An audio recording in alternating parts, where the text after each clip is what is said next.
Hey guys, today we're going to talk about the mindset of Gen Z. So we want to see exactly how Gen Z, people who are born in the 2000s, actually think about money and their relationship generally with their money.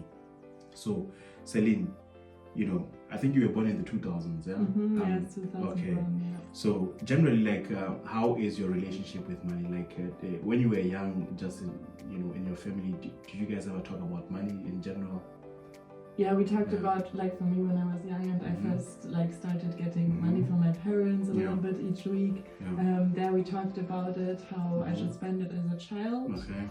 And also about that you should save a little bit and not spend everything, but not about long-term saving plans so much. Okay. And in general, also in Germany, you don't talk about the salary a lot. It's not so common. So yeah, I would say in many parts we talked about it, but there are also many parts that we didn't talk about. Yeah, I think it's similar to me because for me, when I was in school, I used to get money to go and spend in school. So, but because my dad had a business, so I always saw my dad put his money into a place where I thought it's like a briefcase. So every time he got money, because he had different business, so every time he got the money, I would see him write it down and then put the money inside this thing. So it was more like I would say, okay, you have to note down how much you are getting, and use it wisely. Passively Exactly. So by watching, it's not a discussion that we had. So I think that's the difference between me and you. Just growing up in your own family.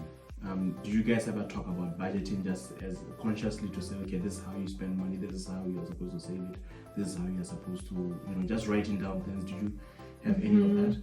No, we didn't really talk about writing it down. I just had one account where I would put, for example, when I had my communion and when your relatives give you a lot of money, that's the points where as a child, okay, now I have a lot of money at one point, where do I put it? And therefore I had a separate account. And I think that's how many people do it. But that was just because you have this occasion right now where you get a lot of money, you put it in that account, but not that you put so much consciously into that account day to day or every month, that it wasn't like that. And maybe also because when I moved out when I was 18, I haven't worked until then, and I really didn't have a lot of what I earned myself at that point. So I feel like the situation wasn't there to talk so much about it. Yeah. So you didn't get the opportunity to learn about it because it didn't also work. Yeah, and later now where I'm working, when I moved away, I started working there. I started to organize myself, and I sometimes would talk a little bit about it with my parents. And now it comes up. For example, now when I go home and I'm working full time now, and now parents are also you have to see where you invested, maybe things like that. But I feel like before it just never came up so much because I didn't earn anything. Do you know any family member that had or just in general, it could be friends also that had something bad to do with debt, for example? Because I think for us. I know in my case where I had some friends who had bad experience with debt, for example, or their friends had bad experience with debt, and they didn't, they had so bad relationship with money because a family member or someone that they know had a tragic relationship with. No, for me that I didn't have it. Only what I see with my friends, and maybe that's a Gen Z thing, is that in the normal daily life, when you order clothes, for example, you have now apps where you are allowed to pay it in 30 days.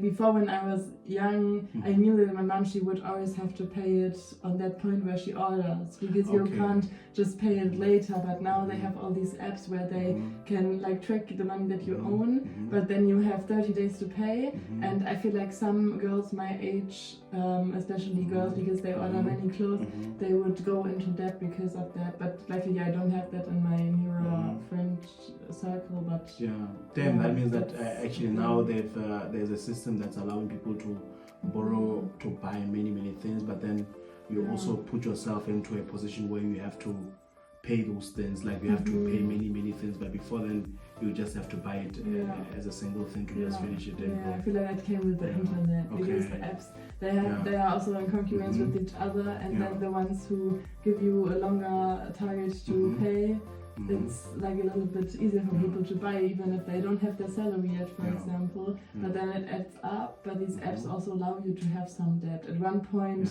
they can do something about it, but I think other than that they allow you even to lose a lot of money. So, but as a Gen Z, for example, what's your general relationship with money? Like when you were young, did you ever think that successful people did it because they earned their way to becoming rich, or what was your thinking or relationship with successful people?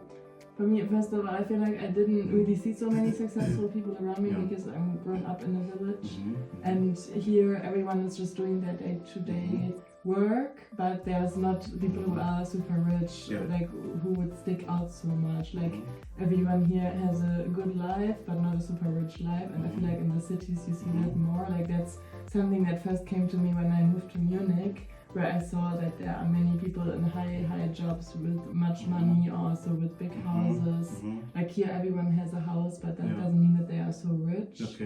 And then when I would see it on TV, I feel like often it's a little bit connotated that they didn't really earn their way there. That for example they have heritage where they earn a lot of money. So it was like a negative thing, like the rich did something bad to actually get that money. Okay. Generally, what do you think about money? Like when you think about it, does it stress you out, or how does it make you feel when you think about money? No, it doesn't stress me out because I know that I can save now and that I have my salary, or there are also always other sources of income that you can have, and that like if you have your saving plan fixed, you don't have to stress about it because you know if you're gonna stick to it, it's gonna be fine. And I feel like it can give you many opportunities, money also in general. Like it can be a thing where you are afraid of losing it, but also you have many opportunities, and like you can do many different things to get money. But I wanted to ask you, like, because I'm just thinking about something now that, you know, if you're not getting something like this from friends or family, like, do you think that it's important for schools to start teaching people about financial education? I think so. That's a good point, because I feel like in general schools sometimes don't teach you so much about the real life. Like it starts when you get out of school, you have to do your taxes for the first time, and people don't even know how to do the taxes, and then you lose money there also. Then it comes to the money point, or even getting your first salary. You don't know how to put it, you don't know what chances also you have with the bank, for example, how you should invest it maybe, or in stock, or whatever, like you have no idea about it. And I feel like that it could just be a subject for itself, like finances as a subject. I mean, there's many other subjects also, and there's subjects nowadays for how to use a computer. Exactly, so it should be like a normal it's subject. Like a basic thing. That a normal person should actually know when they're. Because I'm thinking that if most people are coming from families where they don't discuss these things, it should be made normal in schools, where in schools like everyone should be able to learn those things, not from people who are coming from wealthy families. You understand? So especially the ones who are not coming from them, should know about it. I think if you were to give some of the challenges that Gen Z people or younger people that are going through with money and their perception about money, what do you think are some of those challenges? I think, like, first of all, not being educated about it so much. I think in the earlier days also not, but I feel like nowadays where people also tend to get richer and richer, you have more and more consumption everywhere. The parents maybe don't really give it to their kids so much that they should save and that they should take care of the money, because there are also many parents who tend to just spend a lot or they just take a chill about mortgage it or whatever. So I think that's one point. And then also I think nowadays, even with the social media, you see many people, for example, traveling around. You always want to do what the other people are doing. There are many people who just work the whole year to spend it all on one holiday, and then they start from zero again every year after the holiday, just to have like 1 week of So they just work, save, and then they go on holiday and then repeat the same cycle. And that, I think it's also influenced by how much you see other people's life nowadays, because in the earlier days you didn't see every second of someone else's highlights, and now you see that. Or even if people go out a lot, they would post it everywhere, and then you feel tempted to also, like, this fear of missing out. I think it's very weird, and that's also a good point. and then people spend money to not have, like, to not miss out. yeah, I think that's one point. And then in general, you can, like with the online shopping, or with all these the subscriptions you can have with just to like reduce Netflix, Disney Plus, Yeah. Sky, all Yeah. of these things, Amazon Prime. Then YouTube wants to give you a subscription. Everyone on social media, you can make more and more money that you spend.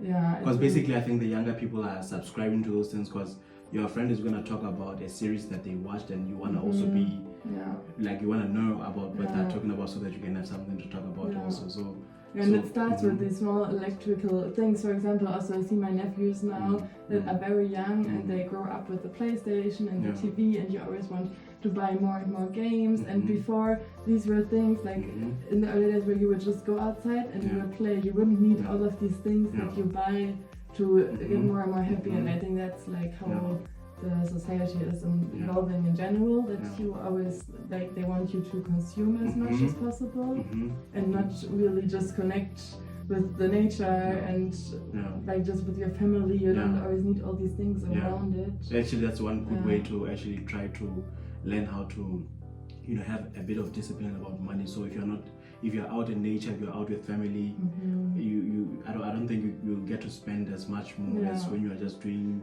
out, you know, many things with friends. And there are also more and more cities building, like the villages get bigger and bigger. There are more and more things where you can spend your money in restaurants and like leisure activities. Like you can really, wherever you go, they want you to spend. So this is the last question now. Like, you are Gen Z, you are young. Like, if you were to tell another person or just inform someone based on what you've learned now about money, what's the biggest lesson that you would want them to know? Just one simple lesson.